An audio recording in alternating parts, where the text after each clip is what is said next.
Olá pessoal, tudo bem? Eu sou o professor Bruno Tulux, professor de História, e essa é a aula inaugural do curso de História de Mato Grosso do Sul.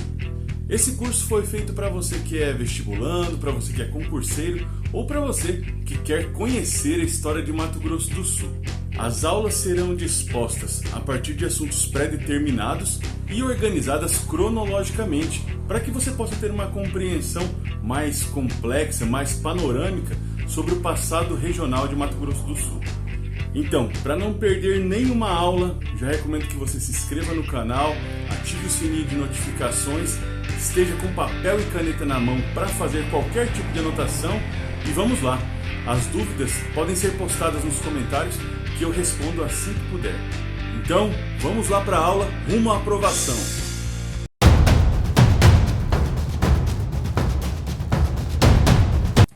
Nessa primeira aula, intitulada Pré-História de Mato Grosso do Sul, nós vamos falar sobre os primeiros grupamentos humanos que viveram nesse território.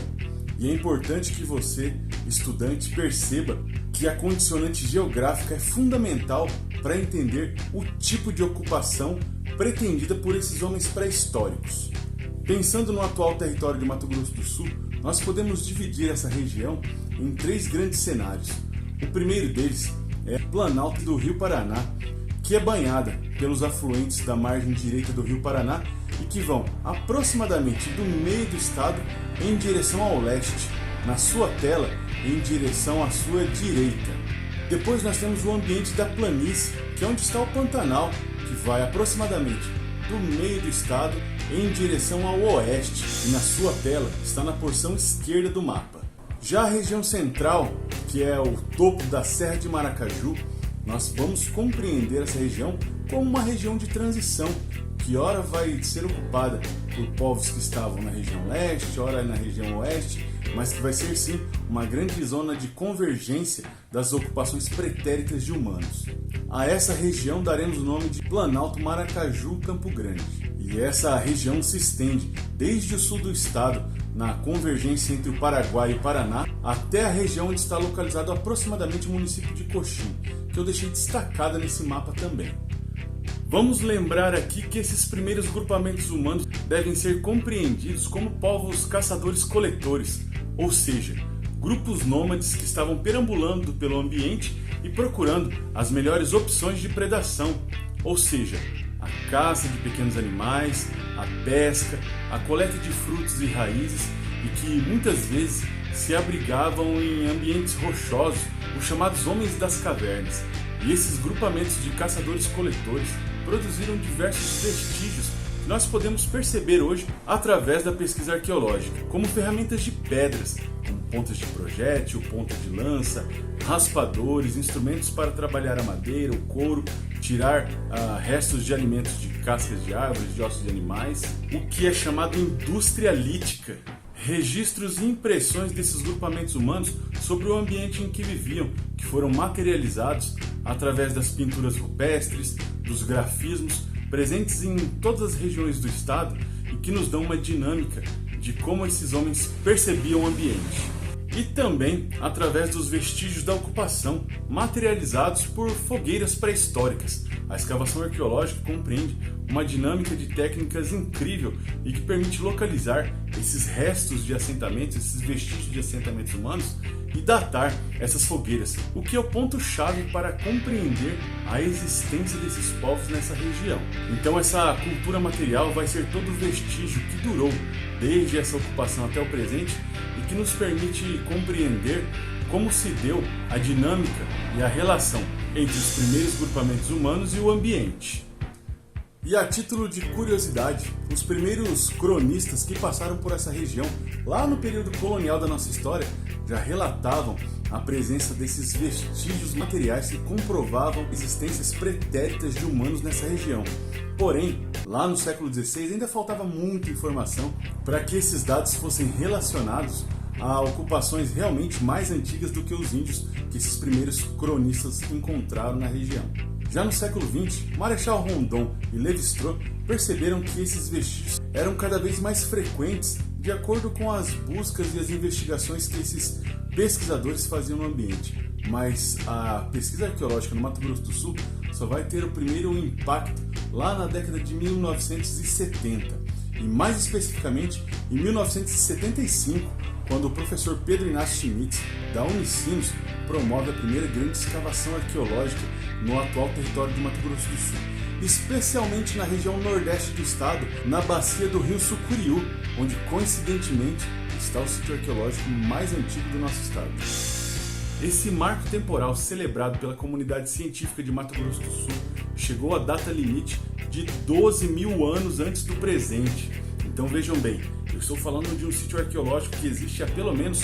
12 mil anos. Isso pode ser ainda mais distante do presente, porém o que foi encontrado materialmente nos permite compreender que a ocupação humana pré-histórica no Mato Grosso do Sul remonta a essa data. Essa datação de 12 mil anos foi obtida posteriormente no desenvolvimento das pesquisas arqueológicas orientadas pelo professor Gilson Rodolfo Martins e pela professora Emília Mariko Kashimoto, lá no nordeste do estado. Isso nos faz perceber que essa região é uma região de fronteira, já que a ocupação humana na região data dos últimos milênios do Pleistoceno e está ligada a uma ocupação mais antiga ainda que já foi pesquisada lá no Nordeste, pois os vestígios arqueológicos encontrados na região do Alto Rio Sucuriú estavam associados a uma tradição de produção de ferramentas líticas chamada de tradição lítica Itaparica, que está associado também a um sítio arqueológico localizado em Serranópolis, Goiás, que tem datas muito antigas e ainda mais antigas que a do Alto Sucuriú,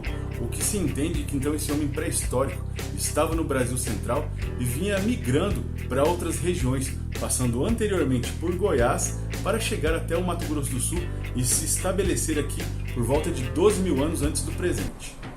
Essa tradição itaparica de produzir ferramentas líticas é muito comum no Nordeste do Brasil, onde esse homem pré-histórico havia chegado há mais tempo ainda. Mas compreendemos então a região nordeste do Mato Grosso do Sul, nas proximidades do município de Alcinópolis, como uma região fronteiriça, já que encontramos vestígios arqueológicos, agora painéis de arte rupestre associados à tradição Planalto, comum no Brasil Central, mas também apresentam símbolos comuns à tradição São Francisco, que ocorre com mais frequência nos sítios arqueológicos encontrados no curso deste importante rio do Brasil.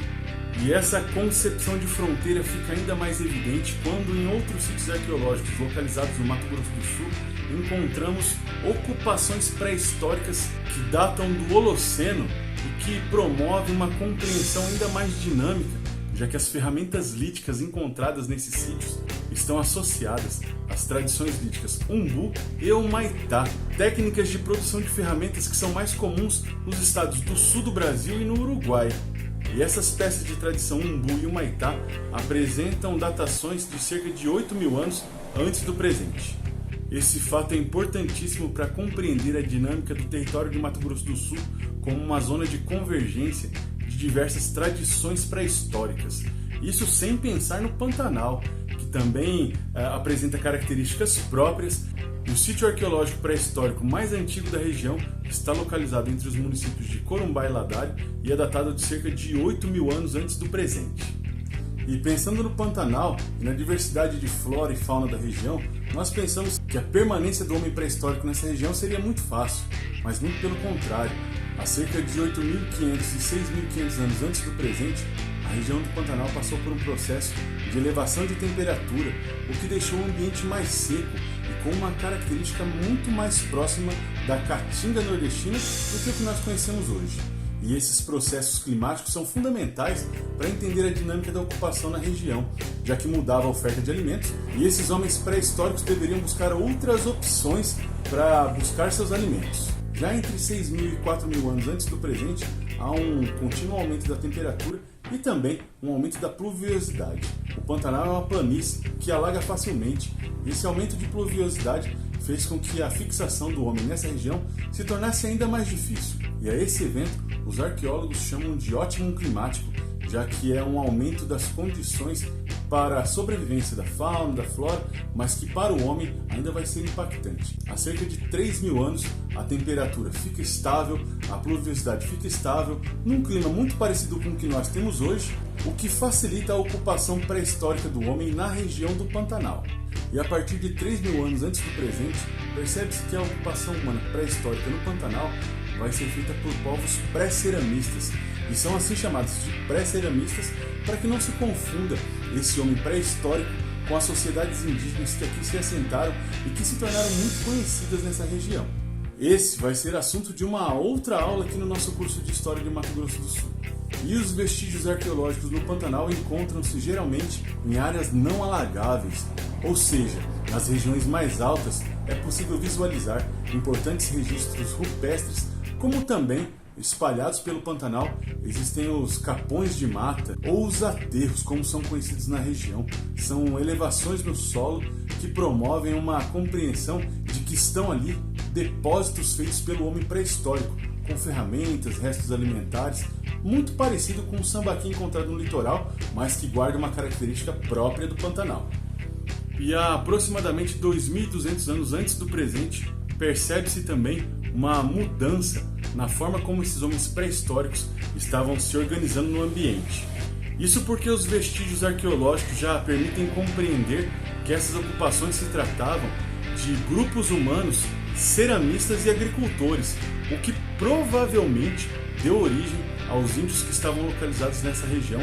antes da chegada do europeu na região. E essa dinâmica de ocupação é bastante particular. Se lá na pré-história os grupos de caçadores-coletores se organizavam em bandos de 40 a 60 indivíduos, já que eles dependiam da oferta de alimento no ambiente, esses grupos ceramistas e agricultores vão promover uma ocupação mais maciça, com aldeias que contavam com cerca de 2.000 até 3.000 índios vivendo na mesma região.